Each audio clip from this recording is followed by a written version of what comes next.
Assalamualaikum aziz qarindoshlar. Kashfinlar xayrli olsun. Men Adil Uyg'ur. Uyg'ur tadqiqot instituti tarafından o'tkazib kelayotgan xalqaro vaziyat va kun tartibli programımızga hoş geldinglar. Erkim ham hoş geldiniz. Hoş bulduk, rahmet.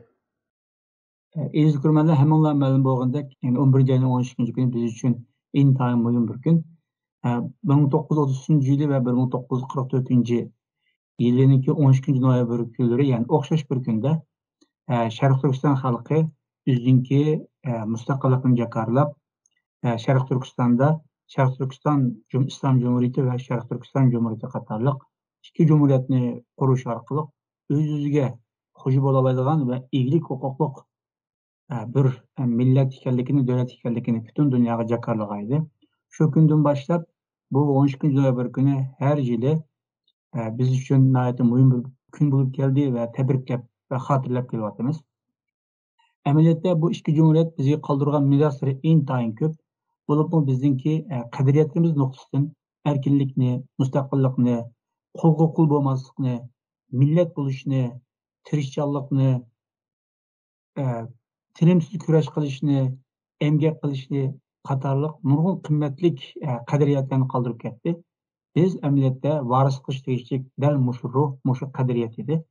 Biz bugungi programmamızda bizning tariximizda intayin muhim bo'lgan bu ikki cumhuriyatniki tarixiy qimmati, shundaqla qaysi xil davrda qurilganligini, qanday qurilganligini, kimlar tomonidan qurilganligini, undan keyin necha yil qanchalik davomlashganligini, qaysi sabab tufaylidan yiqilganligi ustida mulohaza qilishimiz.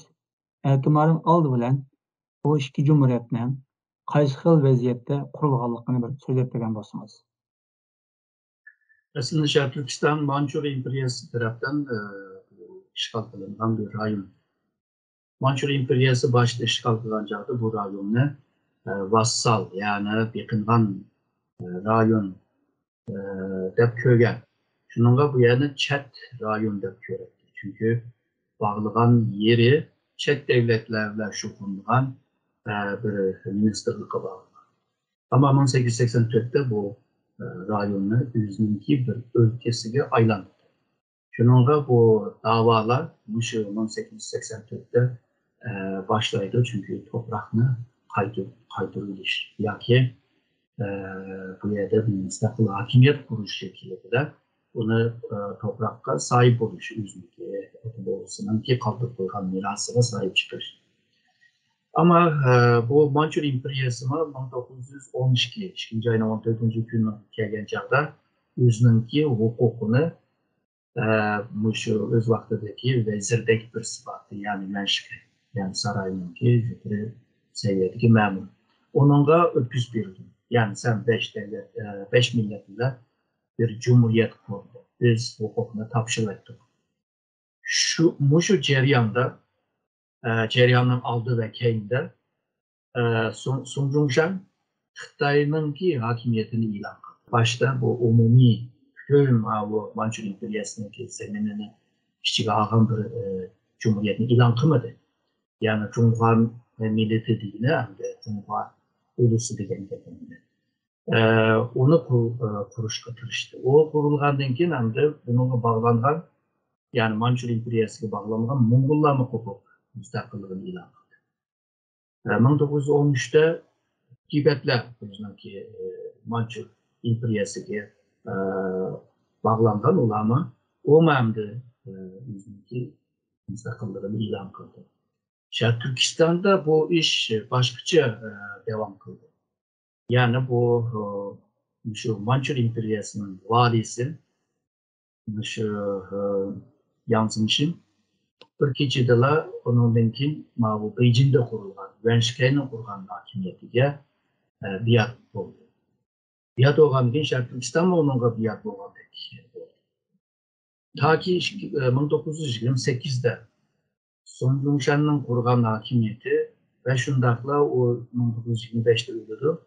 28 yılga geleceğinde Can Keçik hukukunu aldı ve Şimali Seferberler mevcut Yuanshikay'ın kurup koygan bir hakimiyetini, yani Beijing hükümetini yıkıp ondan keyin Kuomintang hakimiyeti resmen Xitayga hakim oldu. Ama bu hakimiyet naydı gevşek bir hakimiyet. Yani hem yerini kontrol kılalaydıgan bir hakimiyet emas değil. Ama bu vakti da bu yansınışındaki suikastı uçuruşu ve onun yeriga Jingshurun'un ötüşü, Jingshurun'la Jankershik'e bağlanışıyla birlikte Şarkı Türkistan yanılan şu Xitayga bağlanan bir devlet. Yani bir rayon bu kaldı. Hem de bu yerde Şarkı Türkistan halkı şu ceryanda, misalga Tibet'in müstakilliği, Taşkınistan'ın müstakilliği degende. Keyinki zamanda yani 1930'larda Mançur devletini kuruldu Mançuriyada. O 45. yılgacha devam kıldı. Kurulgan Şarkı Türkistan'da mı özününki devleti kuruş ideyasını güçleniyordu. Birinci fırsatını kollapla ondan ki 33'teki Cumhuriyet aşında kuruldu. Bu kuruluştan evvel kuruluşçular nurgun tayyorliqlarni qilib ideya jihatdan va iqtisod jihatdan va inson kuchi jihatdan nurgun tayyorliqlar bor. Yani tuyuqsizlar e'lon qilgan ahvol emas. Bunun bir ikki yil avval shuniki tayyorligi bor. Ba'zi chet davlatlar o'zini to'lmaydiganligiga ishonadi. Chet elda qarasak, xalqaro qarasak, Birinchi Dunyo urushidan keyin nurg'un davlatlar mustaqil bo'lishga boshladi. Bo'libmi mustamlaka ostida qolgan Osiyodagi davlatlar bo'lsin, Afrikadagi bo'lsin, Latin Amerikadagi va Janubiy Amerikadagi davlatlar ba'zilari qurilishga boshlaydi. Ikkinchi Dunyo urushigacha hamda chet davlatlar. Ya'ni chet eldami shunday bir harakat bo'ldi. Masalan, Osmanlı imperiyası yıkılgandan keyin nurgun devletler kuruldu. Onunla bağlanan devletler. Türkiye Cumhuriyeti 1923'te devletini ilan kıldı. Şimdi o chet elde her bir millet, diğer gidilen millet hem de nation anlamındaki millet, yani ulusal anlamındaki millet, özünün devletini kurduğu deyilgan halklarda bir kaydı var. Şununla bu hem chet eldeki bu tarakkiyat hem içindeki tarakkiyattan tüpeyli, yani bu sebeplerden bu Cumhuriyet mesela ilan kılındı. İlan kılınğanda misalga İngilizler belki toplaqın iş mümkün, Ruslar qo'llanmasına bir nima qılamaz degandek düşünce var. Eğer de biz şu yansınışın hakimiyetini yok desek, bundan mümkün müstakil olalayımız deb onun işengen. Hem de meyli Şimal'dan olsun, meyli Cerik'in başka şehirlerde olsun, bula kollaydı depma planlanan ve bazılarını sözleyden. Ama Sovyetler bunu istemedi. Bunda bir hakimiyet. Onunki məqsədi yine, yani Şərq Türkistan'da bir cumhuriyet kurulup kalsa, o Orta Asya'daki Kazak, Kırgız, Özbek, Taciklerge bir misal bu. Şununla bir yerde bir uyumsuzluk yarattı. İkincisi bu Sovyetler İttifakı Japonya bile düşmanlığı baktı. Japonya'nın ki içki Moğolistan ve Şərq Türkistan'a kol silişti başlayan vakti. Yani bir yerde hakimiyet kurulup şu Sovyetlerini Jirak şehir, yani Sovyetlerin Rusya'nın Jirak şehir rayonu, yani bugün biz bilgen Saharin rayonları Moğolistan ve Şərq Türkistan'dan Sovyetlerin muasırlığı iliş degan bir plan vardı. Japonya'nın gücü yetmedi buna devam kılış için. Hatta Şərq Türkistan'da bir padişahlık kuruş için padişahını tepip teyyar kılgan. Yani sırttaki güçler ve içindeki bazı ittifaqsızlıktan tüpeyle bunun yıkılışına sebep oluyor. Gerçi Macunyan'ın ki askerleri, Tungan askerleri gelip yıkıttı dep düşündürmüş. Bu Macunyan'ı bu halığa ekegen ve Macunyan'ın şu Kaşgar'da kurulgan hakimiyetin yıkıtışına sebep olan birisi Şinşisey'nin ki hakimiyeti ve Şinşisey'nin arkası da Şinşisey'nin kontrol kılaması mı Şinşisey'nin arkasındaki Gomindan hakimiyeti. İkincisi Sovyetler Birliği. Ve ikisinin ki menfaati okşaş olan bir kim. Şinşisey'nin ki Sovyetler'e evvelki adına Stalin'ninki quruluşini qo'lga tushgandan keyin ular birlikda bir vaqani qo'g'lab turib, shuningla buning yiqilishiga sabab bo'ldi. Ammo Angliya buningga qarab turib qoldi. Bo'lmasa Qashqarda buning konsuli shundaq bir yiqilish bo'ldi. Masalan, ikkinchi Cumhuriyetning qurilishini hamda o'sha Shinsayninki zolim boshqurishi, u yerda zulm yaratishi, xalqninki nafrat qilishi ve şundaqla Sovetlarninki Shinsaydan yüz o'rgani texmi aniq bo'lsa, mana Shinsay Stalindan yüz o'rgan bo'ldi. Chunki Stalin hamda nemislarga qarshi ushtirib tushgangan. Bundan boshqa Gomindan askerler var. Armiyasini Sharq Turkistonning sharq rayonlariga ekilishga boshladi. Ya'ni Shinsayninki bardigan bir yeri qolmadi. Shuningda Stalin yüz o'rib Gomindanga bekindi. Bir şirketim yani oyun oynab baktı. Gomindan taraf oyununda da kişini ketmedi. İkinci Cumhuriyetninki qurilishi yeni Shinsayni merkezga ek bo'lib, uning yeriga boshqa amaldorlarni ekkan. Yani Wu Jingxin reis qilib ekkan. Wu Jingxindan keyin bizning bilgan Zhang Zhezhongni ekildi. Yani bu kuruluşla birlikte şu Xitayning armiyasini bir hücumdan nayda çoğun galbiyetini qo'lga.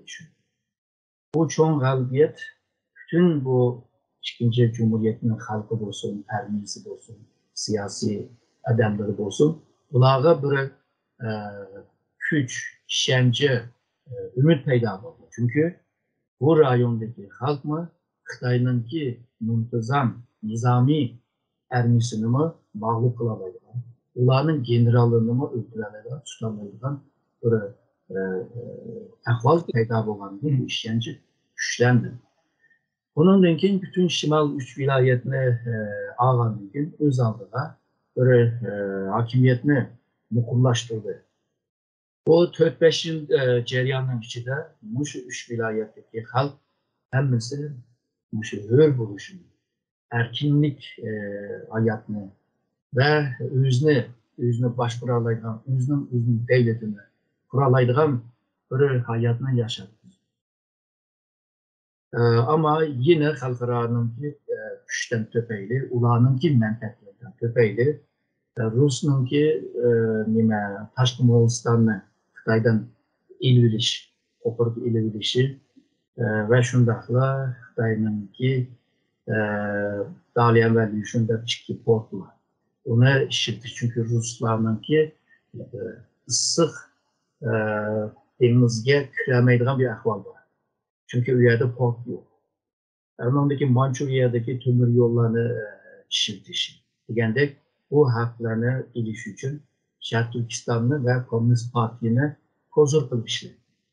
Yani sen şu əbəki rayonlarını mağdub etsem, hakkını işitiş ve Moğolistan'dan yerimizde kıldım desem, ben şu Komünist Xitay Partisi'ni kollamayma, onlarını kollamayma ve Şərq Türkistan meselesi demek olsamayma da 1945 yılının 8. ayın 14'te de Xitay Sovyetler arasındaki dostluk girişiminin koşumcu çıkımatının birisi müşahiyesi. Yani mandak degende Ruslar özününki menfaatini ediş için Şərq Türkistan Cumhuriyeti'ni sattı desek olur. Hem de çoğun devletler özününki menfaati için bundaq ahvallarını tolu kıldı. Bu Ruslar Xitayga karşı olsun, o Şərqi Avrupa devletleri olsun, hepsini kıtlattı. İkinci Dünya Uğruşundan keyin İran'da Kürtlerin devletini kıtlattı. İngilizcenin bisimi ve halklarının bisiminden tüpeli, ama vazgeçti. O Kürtleme yandan oluşu İranlılarının kolunu çıkıp aldı. Buna ahvallar var mı? Ama şu çoğun güçler seni kullanılan vaxtıda sen kandak onunla oyun oynaysan, halkara münasebette oyun deydin, kandak oyun oynaysan meselesi var. Eğer de seninki seviyen, aklın yetse, çoğun ziyandan az ziyanga erişelaysan değil mi? Şununla Şarkı Türkistan'daki bu cumhuriyetler, her iki cumhuriyetin kuruluşu ve yıkılışında çoğun güçlerinki nimeleri var, tesirleri var. O çoğun güçler hem de özünki menfaati için, güçlerinin tamponluğu için Şarkı Türkistan'ı kurban kılalaydı.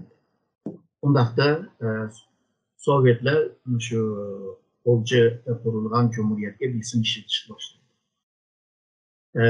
Birinci bir isim hemimizden bilgendek Manas'ta Ermenisini topçuluk koydu. Çünkü bu yerde İkinci Dünya Vuruşu tügüdü. Bütün dünya tinçlik istevadıdı. Sizler yanı can kılamızdı. Onun denkin bu Volca Cumhuriyeti'nin ki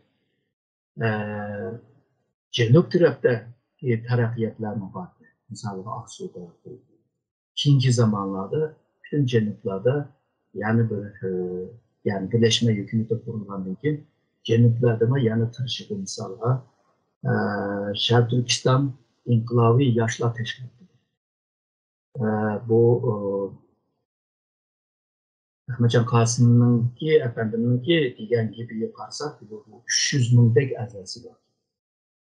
Yanıla cenupke yiyilalı demeyeceğim. Bu 46-47. yıldaki hazır biz 45. yıldaki aklımdan. Şunu da olcu nime Aksu'daki canlımı toplattı, başka yerdeki faaliyetlerini toplattı ve Xitay bile tinçlik kilişimini kılınlarda zorladı. Ve şundakla Şarkı Türkistan'da Cumhuriyet emez bir otonomiye talep kılışı yetidi o diyen isim. Ruslar bir tarafta merkezde, Xitay'ınki merkezdeki Tashqi ishlar ministerliğiyle sözleşiyordu. Bir cepten Ürümçideki Sovyetler'inki Ürümçideki konsul, Ürümçideki Xitay hükümetiyle sözleşiyordu. Volca'daki konsollarımı Volca'daki hükümetke yani Şarkı Türkistan Cumhuriyeti'nin hükümeti de biçmişti. Şununla bu işini başka yani başka bir şekilde aylandırdı. Yani Cumhuriyet emez hazır deyimiz o üç vilayet hükümeti. Aşınıga aylandırışla tırıştı. 45. yılınki 10. aydan itibaren 46. yılınki 6. aydaca bu iki taraf yani Volca tarafıyla Gomindan taraf yani General Can Cumhur'unki Volca tarafıyla bir sohbet kırıldı. Bir yerde müzakere kılındı, tartışmalar oldu. Ahırı şu 11 bitim diyen o kilişim bile ahırlaşıp şununla birleşme hükümeti kuruldu. Bunun bir şey de General Can Cumhur. Şundakla ikinci Cumhuriyet yazıkta, sözde yok köründen. Çünkü üç vilayet hükümeti de aylandırdı. Ama hakikatte yani mevcudiyette bu yenilir bir cumhuriyet. Çünkü şimal taraf tamamen bu Volca hükümetiye yakıngan ve illik hukuka sahip. O sebepten tüpeyle evvelmen dedim bu şimal tarafını 4-5 yıl erkinlik yaşadı. Birinci Cumhuriyet eğer de bir siyasi bir halkara vaziyetin ikişi bile eğer de kurulgan olsa evvelmen düşündüğümde ikinci Cumhuriyet onda tesadüf olmaz, bilip kuruldu. Yani bunun neyim demekçi diyende halkımız şu 1884'ten beri Xitay'a karşı nurgun kıtın, 100'den köp isyanlarını ilip bağlı. O iki Cumhuriyet şu 100'den çok isyanlarının arasında oturga roşen bir şekilde, güçlü bir şekilde ortaya çıktı. O halkımızın ki iradesini, imanını gösterdi. Yani biz Xitay'a baş eğmemiz diyenini gösterdi. Bununla yetmeydi. Bir cumhuriyetine kuruş nurgun amillerge ihtiyacı var ama cumhuriyetine kurup olan dinkin lazım olan nurgun amiller. Siyasi güç, insan gücü, iktisadi gücü diyenler. Ama bir yerde mühim olan yani bir güç var, o olsa diplomasi. Yani xalqlar seni tanıgan vaqtida xalqlar bilan boshqa davlat bilan munosabat qurg'ili bo'ldi. Bu munosabat siyosiy, iqtisodiy va shundaqla tijorat degandek. Misalga Ermeni güçlendiriş için bu devletlerden kural alalıştırması. Bu devletler seni tanıgan vaqtida sen xalqarada bir müstakil devlet bo'lsa, undaqda Xitoy seni işgal qilib qolsa, hujum qilib qolsa, bir devlet yani bir devletga hujum qildi deb xalqarada buni qabul qilolmaydi. Çünkü devlet bir devlet bir devletine hujum qilaolmaydi ama qilib qolsan xato bo'ladi da xalqarada. Bunda bir ko'z qarashlar bor. Şununla bu diplomasi kuşma moyundu. Her iki cumhuriyet bu cidden tırışmaktı. Ama köpün zamanda muvaffakiyet bulamadı. Şununla bunun yıkılışıma yani çoğun devletlerin menfaatiyle zıt münasebeti vardı. Hem de işçideki bazı ebemendiler, amillerinin ki toluk şekillenmeyenliğini gösteriyor. Ama bugün bu dava yine devam ediyor. Her devirde üzününki liderlerini yetiştirgendek, her devirde bir kısım Şark Türkistanlıklar bu davanı ilip biri var. Demek bu davanın bir alaylığı, tarihi alaylığı var, milli alaylığı var ve irade, iman diyendek dini alaylığı var. Yani tarihi, milli, dini olsa bunda bir tarafiyet yok olmaydı. Vaxtınca belki acizlab qaladı yoki asqalışib qoldi, ama yo'q bo'ladi degan bir ahvol bo'lmadi. Hozir ikki jumhuriyatninki cho'ng kuchlarninki yiqilishida cho'ng kuchlarning manfaatiga zid munosabatlik dedingiz. Bu cho'ng kuchlarninki besimiga kontrol qilishga taqobil to'g'richilik bizga kuch yo'q deganlik bo'ldi-ku bu.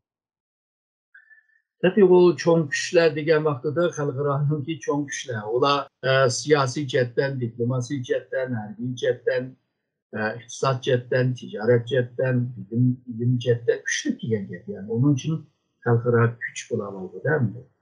Ama o kuchga taqobil turish oson ish emas. Misolga Sovetlarga qarshi u yerda jang qilish oson emas. Ama hemen işler şu harbiy kuch bilan hal bo'lmaydi. Ba'zi ishlarni diplomasi, siyosiy va boshqa uslublar bilan hal qilish lozim. Ama sende bir kuch bo'lmasa, yani ma'lum bir seviyede bir kuch bo'lmasa, senin diplomasiyang ishga yaramaydi, chunki seni kim tutmaydi, anglamaydi. Shuningga bu Xitoy bilan cho'ng kuchlarning arasında bir jidal yaşangan vaqtida menfaat dokunuşları, menfaat ziddiyetleri bo'lgan vaqtida Şark Türkistanlıklar için bir fırsat yarattı. Ama bu çoğun kuchlar bazen bir-birisi bilan kelishib oladi. Kelishib olsalar, undan keyin Şark Türkistanni qurban qiladi, hokimiyatini qurban qiladi. Shuningga fursatni chin tutib, o'zlarini kuchli holiga ekansan, keyin bular kelishib olsa taqobil qila oladigan bir ahvol bo'ladi. Misalga Türkiye Cumhuriyeti'nin şunda. Kuruluş ceryanında bu Cumhuriyetini kollaydıran hiçbir devlet yok. Yalnızla Müslüman halkı kollayan ahvallar. Ondan başka şu imperiyaga karşı yüzde müstakil bulunan bazı devletler var. Misalga Kore. Kore'nin şu Türkiye Cumhuriyeti şunda nurgun cihangir güçlerine karşı özünün devletini kurduğunu bizim aşını misalga ilip bizim kuraylığı da başından teşvik kıldı. Yani Osmanlı'nın ahırkı vaktinde Jung Türk diyen bir Türk var, o yaş Türkler diyen. Aşının modelini doğru şu Kore'de mi, Cenab Kore tarafı ulamı yaş Kore teşkilatıda kurup ne kadar. Mesela Xitay'mış onlar. Şu Chiang Kai-shek'ninki hükümeti olsun, şu Sun Yat-sen'in hükümeti olsun. Ulamı Türkiye'nin misal halinde. Yani Endonezya'dayız, şu Afganistan'dayız. Nurgun devletler Türkiye'nin misal halinde. Benim demekçi bu bunun. Bazen sen malum bir haliga kelgan chog'da mayli İtalyan bo'lsin, ingliz bo'lsin, sovetlar bo'lsin va Fransiyaliklar bo'lsin, Türkiye devletini kurdurmasıma Türkiye Cumhuriyeti ahırda yana kuruldu. Çünkü Türkiye Cumhuriyeti'ni kurgan vaqtida bununki yuqori seviyedeki adamların küpü Osmanlı Devleti'ninki Osmanlı Devleti'nde yetişken adamlar. Yani sarxil adamlar. Xalqlarını mı biladigan, özünün küçüğünü mü biladigan, tampınlıklarını bilaleydigan adamlar. Şununla ben deginimde sen malum bir güçke ilgi olsan, çoğun güçler senin seçilitin, senin bilim kısmı sen onunla karşı takabül tutulaydigan bir halga kireleyse bilinir. Şununla bu iki cumhuriyetinin ki çoğun güçler tarafından oynanğanlığı bizimki malum bir seviyede gücümüz olmaganlığını gösteriyor. Hem de bu tarihteki vakalar mandahki andahki de tanqid qilish yoki onundan bir jidal chiqish emas. U vaqtida nima kam bo'lsa, hozir uni to'liqlash. U vaqtida nima xato qilingan bo'lsa, hozir uni tuzib yenish. Tarix bizni jidal chiqarishga o'qimaymiz tarixni. Tarix bizga tajriba savod qozondirgan bir ilm fan. Bunga o'tmishdagi bu cumhuriyatning qurilish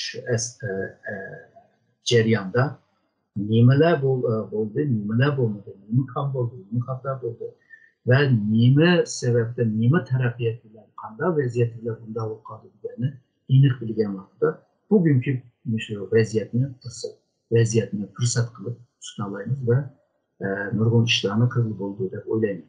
Chunki 100 necha yildan beri hiç erinmay davoni qilib keldik. Bu nihoyatda cho'ng bir kuchdir. Yani bulu bo'lgan bo'lsa, tikilgan bayroqlar tamamen yıkılmaydı. Fırsat topsalar bayroq yana tikildi. Hozir sizlar ikki jumhuriyatning tarixiy qimmatini yaxshi yo'ritib berdingiz. Qisqagina bir ikki jumhuriyatning o'rtasidagi o'xshashlik va farqlarni bir so'zlab bergan bo'lsangiz. Hem de ben dedim, birinci Cumhuriyet tarihi ekşiğe karab kurulması olmaydı. Ya ki kuruluş gerek, hep kuruldu. İkinci Cumhuriyet tabii başta bir Cumhuriyet kurulgaçta, ikinci Cumhuriyet kurulgan vakti da kandak o tesadüf emez. Yani bilip durup bunu kurulgan. Her iki Cumhuriyet'in kurulucularının içinde biraz milli, biraz dini adamlar, sarxillarının kurulganlığı biliriz. Her iki Cumhuriyet'in kurulgan bazı baylar var. Ama bazı baylar bu her iki Cumhuriyet'e karşı çıkan baylar mı var? Cemiyet erbabıma karşı çıkanlar var. Bu mu okşaştır? Birinci Cumhuriyet'in ki ermisi acizdi, ikinci Cumhuriyet'in ermisi güçlü. En mühimi belki hemimizin davatkan 11. ayın 12. günü. Aslında bu ikinci Cumhuriyet 11. ayının 7'si de kurulmakçı, ilan kılmakçı. Ama tayarlıkla tutmayan bu başka, bu birinci Cumhuriyet'in ki günü de ilan kılaydı da, yani birinci Cumhuriyet'ini tonuğan takdirde kuruldu ikinci Cumhuriyet. Birinci Cumhuriyet'ini Şartürkistanlıkla vardı. Misalga Uygur'dan başka Kazak yoktu, Kırgızlar, Özbekler, onun için Tunganlar degendekiler var. Ama ikinci Cumhuriyet'te Müslüman ve Türk halkı bulmadan misalga Şiveler, Mongollar, Dağullar ama pek yok. Yani bir yerde bir Şartürkistanlık degen bir hukum ne işletkenliğini görüyoruz. Yani Şartürkistanlıklarla birlikte bir hakimiyet kurmuş. Her iki Cumhuriyet'in sızgan haritası var, Şartürkistan haritası. Her iki harita birbirine okşaş. Bütün Şartürkistan, Şimal, Cenub ve Şark tarafını hemsini Şartürkistan'da sızgan olsa, ikinci Cumhuriyet'in aşında sızgan. Bu harita degen nerse hem de siyasetinin kağıt üstünde sızlığını değil. Yani o siyasi irade, siyasi düşünce ideyasını köstürgen bir hareket. Yani bütün Şarkı Türkistan birlikte müstakil buluş lazım. Diyen mana var yani. Okşumağın hem başta bu birinci Cumhuriyetini de kollaganlar Sovyetler mesleği. Ama ikinci Cumhuriyetini kollaganlar Sovyetler. Birinci Cumhuriyetini yıkışta Sovyetler'in bir sebep oldu. İkinci Cumhuriyet'in yıkılışı demeyi de Cumhuriyet'in ismini aldırışta yine Sovyetler oldu, sebep oldu. Ve Komünist Xitay Armiyasının ki Şərq Türkistan işğalını yanılmış o Sovyetler sebep oldu. Hatta onun da mecrahtaydıgan bolsak Yakupbek Devleti'nin ama yıkılışında nurgun sebebi birisi şu yanılmış Ruslar. Çünkü İngilizlerge karşı takabül tutuş için bir yerde Xitayga yakınlıgan bir hakimiyet kuruluş lazım. Yapacağım. Bu hafta da bir tampon rayon kuruldu. İngilizlerin ki tesiri Şərq Türkistan'da kurulamaydı. Orta Asya'da tesirini çıkayamaydı. Digəndək bir düşüncesi bu başka. Her devirde Şərq Türkistan başka rayonlara okşumaydıgan bir alaydıydı. Şu çoğun kişilerden ki göz dikken bir yer. Bugün Xitay yüksel vadıdır, yana nurgun devletler bu Şərq Türkistan meselesiyle yakından şokunu takip kılıvadıdır, ceryanlarını yakından takip kılıvadıdır.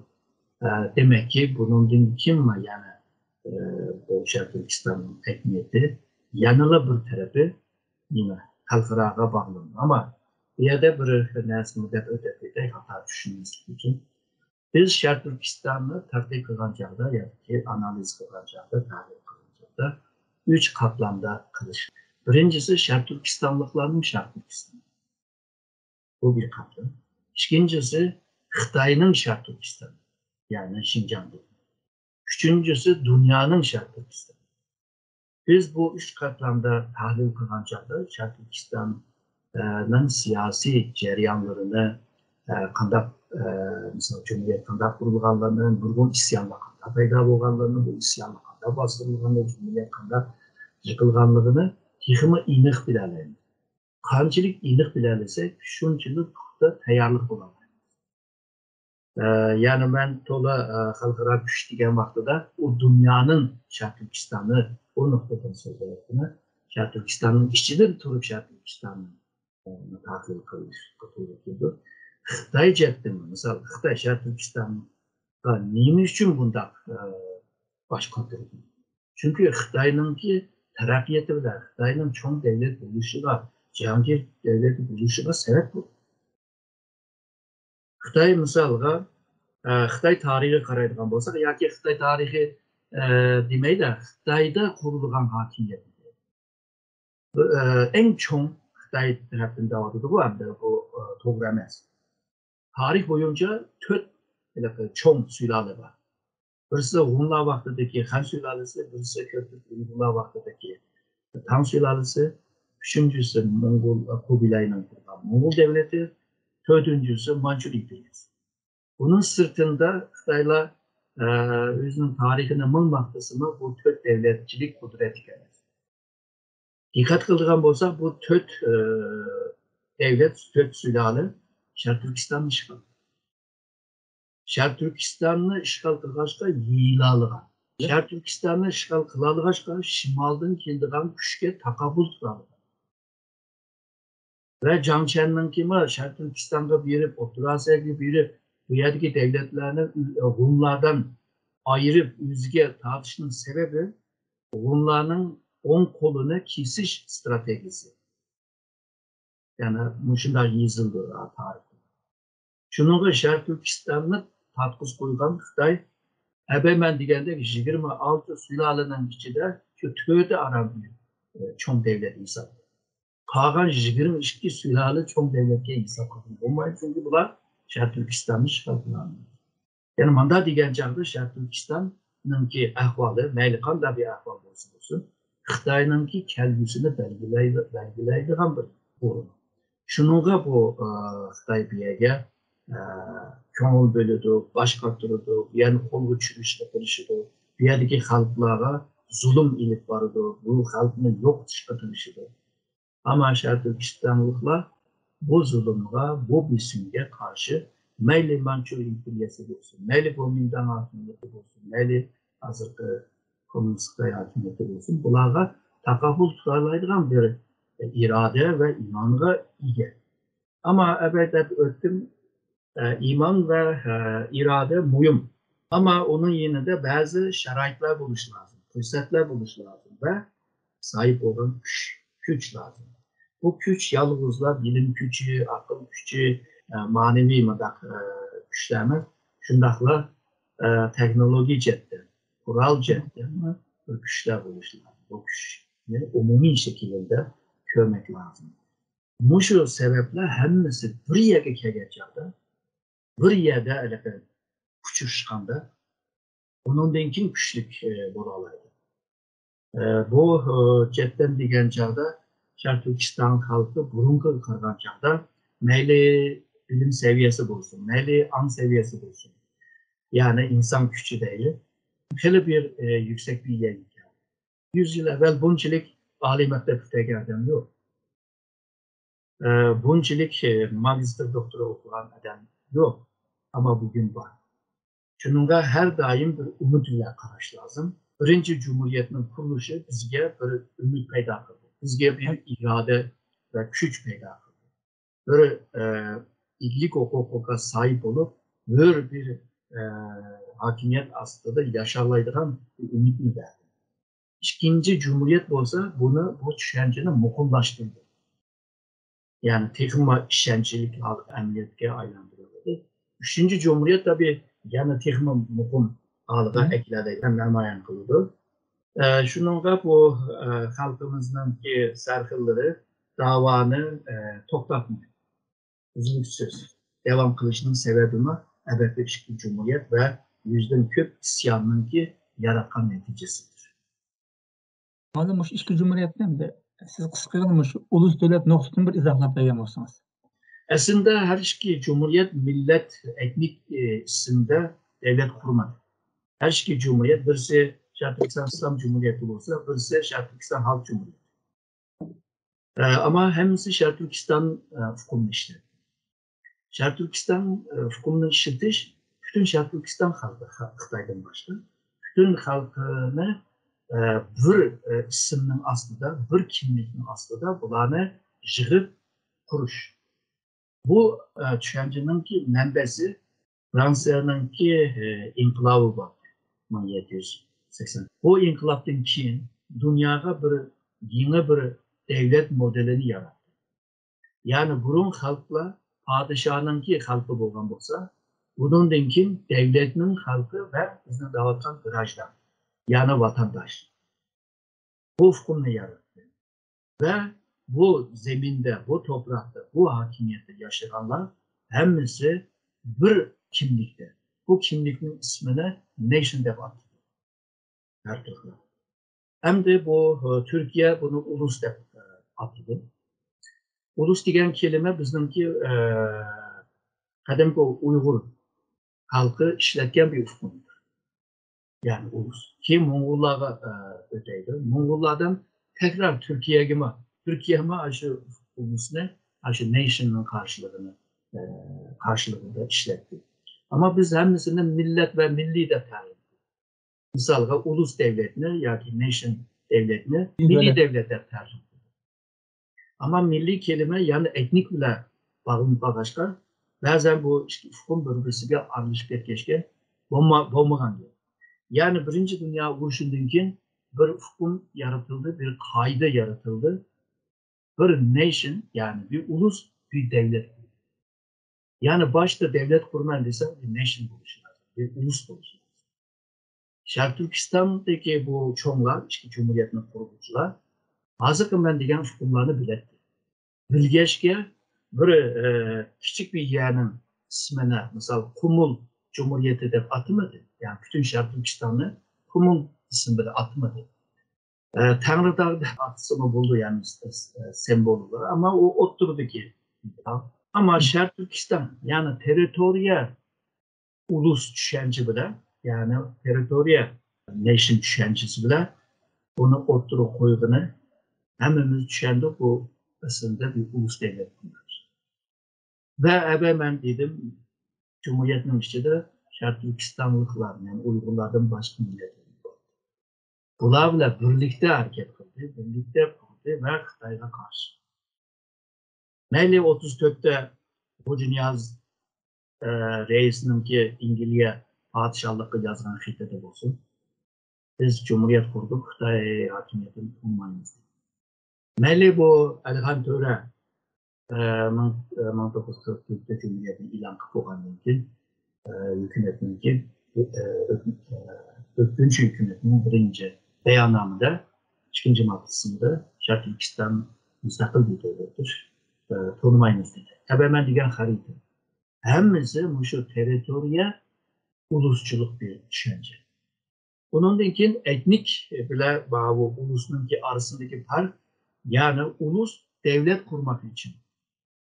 Nation degenlerse devlet kurmak için işletken bir kimlik. Bu yasalma kimlik. Yani tarihten kelgen bir etnik kimlik demek. Siyasi yasalma. Bundan başka halkara meyli bu Birleşken Devletler Teşkilatı kuruluşundan evvel halkarada bir halkara cemiyetler birliği deydiğen bir nesli var. Meyli bu Birleşken Devletler Teşkilatı kuruluşu. Uyada biz devakan millet aslında İngilizce'de nation dediğimiz. O Fransızcadan kelime. Nation yani Birleşken Devletler Teşkilatı dediğimiz aslında Birleşken Nation'lar dedi. Yani nation olmasa azap olamaysa dedi. Bunun bizim her şey cumhuriyet şu nation hukumunu işlerken ama teritoriya. Teritoriya ne abi? Etnik demez teritoriya. Yani bu kimde okşaydıysa Amerika okşaydı. Ama oturasıyla cumhuriyet olsun, Türkiye Cumhuriyeti olsun, etnikinin ismine, nation ismine işletkeşke hazır nurgun meseleler çıkıyor. Yani Kazakistan'da mesela Kazakçılık kılımız mı, Kazakistancılık kılımız mı? Her kılı. Kazakistancılık kılayım desek ama aldı da Kazak diyen gel.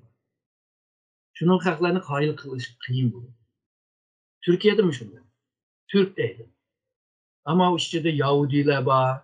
Aslında Türk isim, yani Cumhuriyet kurulan vakti da Türkiye Cumhuriyeti, hemmisininki yasalma umumi kimlik. Ama sen etnik grupla karaydıgan bolsan bu işini o vakti da yasalgan bu ulus isimge hücum kılgan bolsa ve onu parçalagan bolsa. Hazır Türkiye aşı kıyımcılık yaşıyor. Her gün Kazakistan, Kırgızistan'da mı aşı meseleler yaratıldı. Şununla bu yığıp kelgen çağda bizimki Cumhuriyet kurulcular bu cihette o inik yani kalısı inik. Bulup mu coğrafya bile, teritoriya bile kurulgan ulus'nın ki parçalanışı yani etnik meselelerine bağına kıtırıp, dini dokunuşlarına bağına kıtırıp, bu bölüş kıyım bulur. Şununla toprak bile bölüş lazım. O vakti de Xitay Komünist Xitaylar 55'te şu otonomiyene ilan kılıştı. Evet, başta töven seviyede, nahiye, kent, vilayet seviyede topraklarını hemmisini eşit etnik gruplara ayırıp verdi. Yani sen teritoriyene bağına kılıp devlet kuramazsın. Yani 55'te Xitay mı bilip olan, aslında 47'de de bilip olan. Yani toprak iklim Şərq Türkistan namında kuruldu bu. Xitaylı bilirdi bunu. Şərq Türkistan namında, bu ulus namında, yani nation namında kuruldu ki bularını hazırdan başlatıp bölüğü değil, parçalı değil de o Kalpaklı Uygur, Şincan Uygur Otonomiye degen bile Kalpak'ın aslı da Uygurlara ait rayon yok. Yani isimde rayon yok. Yani toprakını bölüvetti. Ben dedim o dini üslupla işlese işte yarmaydı, teritoriyel. Mesela Amerika'da. Oynağılı buludur. Ama tamamen yıkıtış biraz kıyım buldu. Dini cetten, etnik cetten veya başka cetten kılamaydı. Ama Şarkı Türkistan teritoriya bo'lg'achqa buni teritoriya bilan buzish lozim.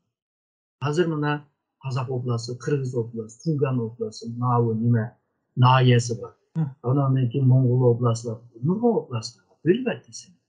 Ya'ni cho'ng kuchlar ajindak kelgusini o'ylab turib, hozirdan boshlab uni tayyorlik qiladi. Sharq Turkistonliklarning qilgan ishi shu ichki jumhuriyat xalqining nima quruvchilarininki ideyasini davom qildirish. Ya'ni Xitoyninki bölüşünge qarshi taqobbul qilish. Taqobbul qilsam, tutilishninki persenti yuksak bo'ladi. Hozir siz biraz burun deb o'tdingiz, ichki jumhuriyatni oldigan saboqlarni-chi. Eng g'ar qusamiz mushu bo'lsa, ichki jumhuriyatni biz qanday saboq olamiz? Endi bu 3-chi jumhuriyatni qurish mumkin. Shuningga bu qurilishdan avval har ichki jumhuriyatninki qanday qurildi, nima uchun davom qilamadi, nima uchun yiqildi, bütün bu sebeplerini övünür. Qaysi narsa kamdi, qaysi narsa to'liqdi, qaysi yo'l xatoti, bularni övünür. Ve öğrengandan keyin 3-chi Cumhuriyet uchun o xatolarni tuzatgan bo'ladi, kamchiliklarni to'liqlagan bo'ldi. Bir odam yoki bir davlat xatosini tuzatsa, kamchilikni to'liqlasa, u tabiiy bir ahvolda kuchlanadi. O kuch bilan 3-chi Cumhuriyetni inşallah kuruşqa bir tecrübe savak bo'ladi. Yani tarixda yaşangan her qanday yaxshi ya da yomon ishni urush jidalninki sababiga aylantirmay, shu tecrübe savakka aylantirish. Bu tarix tadqiqotininki amaliyatidir. Yani o o'z vaqtidagi xatoliklarni, masalalarni xatolik masala sifatida qabul qilib, uni fursatga aylantirish demoqchi bo'lasiz. Shundaqa. Axirda manda bir gapni qo'shimcha qilib keldi Erkinka. Biz her yili 11-12 kuni tabriklaymiz, xotirlaymiz bu ikki muhim kunni. Bu intayin muhim. Yani kimligimizni shakllanishida shu o'z vaqtidagi muhim namoyanda asarlarni unutib qolmaslik haqiqatan xotirlash intayin muhim. Men o'ylayman shaxsan buni 11-12 kuni xotirlab qo'yish, bir siyosiy lag'v tashlab qo'yish yoki faoliyatga tashlab qo'yish yetarli deb qaramayman. Chunki hammadan muhimi aş ichki jumhuriyatda bizningki qadriyatlarimiz bo'lgan mustaqillik, erkinlik, umid, huquqli bo'lmaslik, adolat talab qilish, zolimga, zulmga qarshi turish, haqqoniyatni talab qilish qatorliq mushu qadriyatlarni hayotimizga singdirish, aş ichki jumhuriyatga qarzimizni ado qilish deb o'ylayman. Yani inşallah bizma örge erişemiz, bizma özümüzün devletini kurup erkin yaşamız, bizma adalet ne halayımız, bizma insan hakları halayımız, bizma o zulümge karşı hür buluşunu halayımız. Yani Allah bizni yaratgan vaxtıda bizni hür yaratgan. Hem de oxansak, gözümüzü açsak bizni zulüm astılar. Ondaqda bizga tushgan vazifa, ya'ni aşı hürlükne ilişkin. O hem bir farzdir, hem de milli borçtur. Aziz kurmalar, biz bugünkü programımızda 1933 ve 1944 yılı 12 noyabr günü kurulgan Şarkı Türkistan İslam Cumhuriyeti ve Şarkı Türkistan Cumhuriyeti'ni hatırlaş gün masut olan bu iki cumhuriyetini düşünüşke tiriştik. Hakkı malum kıymetli analiziniz için köp rahmet. Mənim köp rəhmət edirəm.